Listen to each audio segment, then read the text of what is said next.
I didn't really start drawing until I started singing. I was a background singer for a while. A couple of my friends were in bands and they were like, hey, you know, we need someone to fill in. You don't really have any time to rehearse, but here are the chords. I was like, okay. Since they were so last minute, I would make my own flyers. So I loved comics, I loved science fiction, I loved all of these things, and so I would turn all of my bandmates into cartoon characters, or I would design cool little flyers for each of the events. So I did my best to make the funkiest of flyers.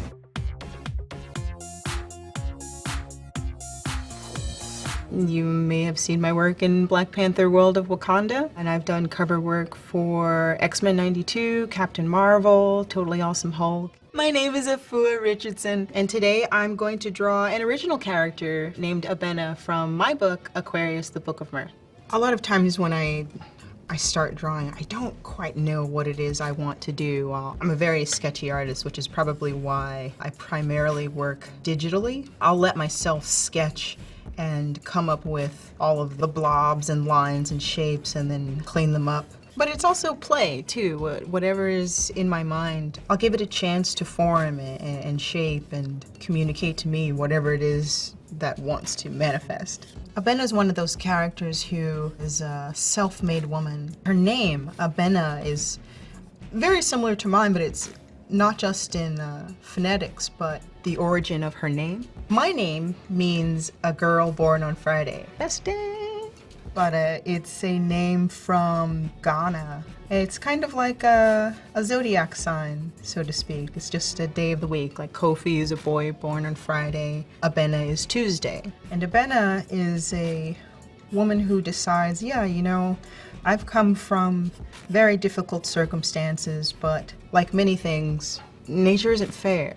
And if I want to make it, I've got to change. I've got to evolve in order to exist in this environment. So she builds her own company with a group of 5 other women and creates kind of what's called a SYFY, which is a way to pool resources in various parts of Africa. I actually did not go to art school. I was a musician. I played classical flute. I was a band nerd. One thing that I learned from classical music was starting off, you're going to be awful. And that's okay. You just have to enjoy the learning process, but you're not going to start off being a master at anything. Like, who masters walking after just doing it for a few days or a few months? It takes time before you're an athlete. Same thing with art. You have to figure out the techniques and find the ways that work for you. And for me, I grew up in New York, and not going to art school, I always had questions like, is this the right way? Is this the right thing to do? And how do I know that this is in proportion? In proportion to what? In learning and studying and listening to other philosophers, I figured out that that proportion is nature. Nature is a pretty nifty architect. But when you make your artwork in proportion to nature, it kind of resonates like a violin causing another one to strike the same chord in close proximity. We see the things in nature and it looks right to us. So if we mimic that in our art and our creations, it'll harmonize with people. I recently started using watercolor pencils because it kind of allows me to be very sketchy and then go back and clean up my lines with water. Washes all the mistakes away. Abena is kind of the future me, though I don't think I plan on cutting off any more of my hair. But just her personality. She's nurturing but stern and very determined. She won't let anything really get in her way of progress. She doesn't really mope about how things aren't fair. If there's no door, she'll make one. So I wanted her aesthetic to be very razor sharp, hence her hair looking like a straight edge. I had the opportunity to work on Black Panther World of Wakanda with Brian Stelfreeze, who is absolutely one of my favorite artists and who, as I was coming up as an artist, helped me a lot. Even with just the confidence to pursue art as a profession. For the past year or 3, I looked up a lot of African garbs and traditional gear, but I'm such a big sci-fi fan. I love science fiction. I love like robots and retro tech and practical fashion. Really, really cool contour lines and things. And so bringing the old into the new in Black Panther definitely affected her design. I also love and I'm simultaneously terrified by Grace Jones. She looks like one of those people who would save you from a fire and bite the head off of a small mammal. She looks like a credible threat. So I wanted Abena to be regal, but also like she could kick a little butt. I also like reimagining modern tech. So for this book, I'm doing a modern retelling of mermaid myths and legends from all over the world. And I had no idea there were so many. Some of them are strange and creepy and weird, and others are a little mythical, and some just sound like ye old alien abductions. Fairy pools and strange shape-shifting creatures. So I'm trying to make sense of all of this, and it's been a lot of fun speaking to a lot of marine biologists who are currently in the field trying to solve a lot of problems and measure the different ecologies and the balances of life in the aquatic world. So I'll ask them like, hey, the gear that you have right now, if you could engineer your gear to be exactly what you need, that it doesn't do currently, like what would you need? What would you make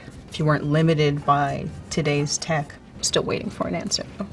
I didn't really start drawing until I started singing. Actually, I was a background singer for a while. First, I was a flute player. Then I was a beatbox artist because some parts of playing the flute are very percussive, and it just came very naturally. And then eventually I started mimicking singers, and a couple of my friends were in bands, and they were like, hey, you know, we need someone to fill in. You don't really have any time to rehearse, but here are the chords. I was like, okay. Since they were so last minute, I would make my own flyers. So I loved comics, I loved science fiction, I loved all of these things, and so I would turn all of my bandmates into cartoon characters, or I would design cool little flyers for each of the events. Eventually, I had the opportunity to perform with some really amazing people. Outkast, Alicia Keys, Parliament Funkadelic, Sheila E. I couldn't believe that I was on a stage with them, around them, near them. They're phenomenal performers. Like when you see someone who is a master at their craft, they're not just good at what they do. They're so good that they change the standard. And it's almost like the spirit of the craft, or the essence of the craft, or whatever you want to call it, is allowing itself to evolve through them. Everyone in some way is an artist. I'll hear people say that they don't have any artistic ability whatsoever, and I just say that they've had a bad teacher. We all see the world differently. We all picture it in our minds, and we have our arts, even if it's not necessarily illustration. We have that thing that we love to do, and doing so is being of service. You give people an opportunity to travel someplace else, have a new perspective, and not go anywhere at all. Being a storyteller means being a preserver of life. Because in the end, we're all stories anyway, right? I just hope that my story is told well. As I remember growing up, there were a lot of hard times, and everybody has their stories. Everybody has really difficult times that they've faced in various degrees, and sometimes it makes us, sometimes it breaks us, but we can choose to become our stories or let those things that kind of wore us down polish us up. I didn't say that. I'm pretty sure India Irie or somebody awesome like that. Art has given me an emotional maturity that I don't know if I would have otherwise. I'm able to express myself in a way that I don't think I'd be able to articulate any other way. So I'm really glad that my dad gave me that box of 106 crayons, and I discovered that there was more than one shade of blue.